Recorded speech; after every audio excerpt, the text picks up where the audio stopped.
Hello good morning all of you. Allahabad high court परीक्षा 2024 के लिए आज हम आप लोग को लाए हैं समान हिंदी का प्रैक्टिस सेट। इसको आप लोग अपने प्रैक्टिस में लाइए और एक नौकरी आप लोग पक्की करिए। चलिए 1 से 5 तक निम्नलिखित वाक्यांश को पढ़कर दिए गए प्रश्नों के सही सबसे उपयुक्त उत्तर वाले विकल्प को चुन करके आपको क्या करना, लिखना है। वाक्यांश को हम पढ़ दे रहे हैं। देखिए, जीवन के इस मोड़ पर कुछ भी कहा जाता नहीं, अंधेरों की ड्योढ़ी पर शब्दों के पहरे हैं, हंसने को हंसते हैं, जीने को जीते हैं, साधन सुविधों में ज्यादा ही रीते हैं, बाहर से हरे भरे भीतर घाव बहार घरे, सबके लिए गूंगे हैं अपने लिए बारे हैं। अब इसमें पहला क्वेश्चन दिया है, कुछ भी कहा जाता नहीं, ऐसा क्यों? तो इसका जो है हम आपको आंसर बता रहे हैं ताकि समय ज़्यादा ना लगे, आप लोग अधिक से अधिक प्रैक्टिस कर जाएं। तो इसका हो जाएगा साधन सुविधाओं के अभाव के कारण। Option A is the right answer हो जाएगा आपका। दूसरा है, कविता की पंक्तियों में मुख्यतः बात की गई है। तो किस चीज की बात की गई है? तो ये हो जाएगा आपका option A is the right answer, कुछ भी न कह पाने की व्यवस्था की। ठीक है। तीसरा होगा आपका रीते शब्द से भाव है। तो रीते शब्द से भाव क्या हो जाएगा? इसका हो जाएगा option C is the right answer, खालीपन का। कविता अगला है, कविता की पंक्ति के आधार पर कहा जा सकता है कि नंबर 4 में हो जाएगा ऑप्शन बी, कवि घाव के गहरे होने से क्या है, दुखी है। ठीक है। अगला हो जाएगा ड्योढ़ी का क्या अर्थ होता है? तो ड्योढ़ी का अर्थ होता है क्या? तो 5वां को हो जाएगा आपका सी, दरवाजा। निम्नलिखित में तत्सम शब्द है। तत्सम शब्द कौन सा है? तो तत्सम शब्द वे होते हैं जो संस्कृत के शब्द होते हैं या उसी में प्रयोग होते हैं। ये होगा आपका option D is the right answer, Ashish हो जाएगा। निम्न में से तत्सम शब्द है, इसमें भी आपको तत्सम शब्द खोजना है। तो इसका हो जाएगा ऑप्शन सी, पृष्ठ हो जाएगा आपका, तत्सम शब्द हो जाएगा। आकाश पाताल के बीच लगने वाला जो योजक चिन्ह है, इसको कौन सा चिन्ह कहा जाता है? तो ये जो आपका है योजक चिन्ह कहा जाता है। तो हो जाएगा 8 का सी। ठीक है। ऐसे ही क्वेश्चन आप लोगों को इलाहाबाद हाई कोर्ट परीक्षा ग्रुप सी ग्रुप डी में देखने को मिलेंगे। तो इसको आप लोग प्रैक्टिस में शामिल करिए और वीडियो को आप लोग पूरा देखिए। हो सके तो आप लोग पेपर कापी लेकर के नोट्स बनाइए। समय बहुत कम है, उसका आप लोग सदुपयोग करिए और अपनी एक सीट पक्का करिए। निर्दय का विलोम शब्द क्या होगा? तो निर्दय का क्या होगा? इसका हो जाएगा ऑप्शन बी, सदैव हो जाएगा। क्या हो जाएगा? सदैव हो जाएगा।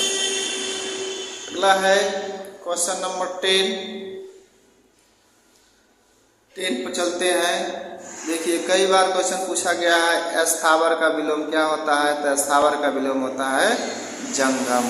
ठीक है।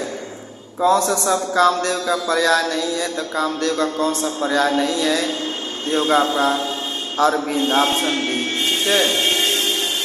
निम्न में से कौन सा वारिद का पर्यायवाची शब्द नहीं है? वारिद का पर्यायवाची शब्द कौन सा नहीं होगा? ये होगा आपका ऑप्शन डी, अम्बुज। ठीक। वारिद का जो पर्यायवाची शब्द होता है मेघ होता है, घन होता है, पदोय होता है, लेकिन अम्बुज नहीं होता है। हिंदी में वचन होते हैं, तो हिंदी में कितने वचन होते हैं? तो हिंदी में एक वचन और बहुवचन यानी कि 2 वचन होते हैं। Option B, B for Bournvita is the right answer. Agra का बहुवचन होगा, तो आगरा का बहुवचन क्या होता है? तो आगरा कई बार पूछा गया था, आगरे का बहुवचन नहीं बनता है, तो ऑप्शन डी हो जाएगा। ठीक। छात्र का बहुवचन क्या होगा? तो छात्र का हो जाएगा क्या? ऑप्शन ए, छात्रों। ठीक है। आगे है, निम्नलिखित वाक्यांशों के लिए एक शब्द का चयन करिए। ठीक। वृक्ष के पत्ते गिरते हैं, इस वाक्य में कौन सा कारक होगा? तो जब अलगाव की स्थिति आती है तो वहां पर होता है आपका क्या? आपादान कारक होता है। क्या होता है? आपादान कारक। कर्ता ने कर्म को करण से, इसको आप लोग याद कर लीजिएगा, इसमें से जरूर एक आएगा। कामायनी के रचनाकार कौन है? तो कामायनी के हैं ऑप्शन डी, जयशंकर प्रसाद। कौन है? जयशंकर प्रसाद है। आधुनिक हिंदी गद्य का जन्मदाता किसे कहा जाता है? तो आधुनिक हिंदी का जन्मदाता कहा जाता है किसको? Option B Bournvita is the right answer, Bharatendu को। यह मूंग और मसूर की दाल, इसका लोकोक्ति का अर्थ बताइए। इसका क्या हो जाएगा? तो ये हो जाएगा, इसका ऑप्शन डी है, अपने अवकाश से बढ़कर होना या करना। ये होगा यह मूंग और मसूर की दाल। दिनों का फेर होना का मुहावरा का क्या अर्थ होता है?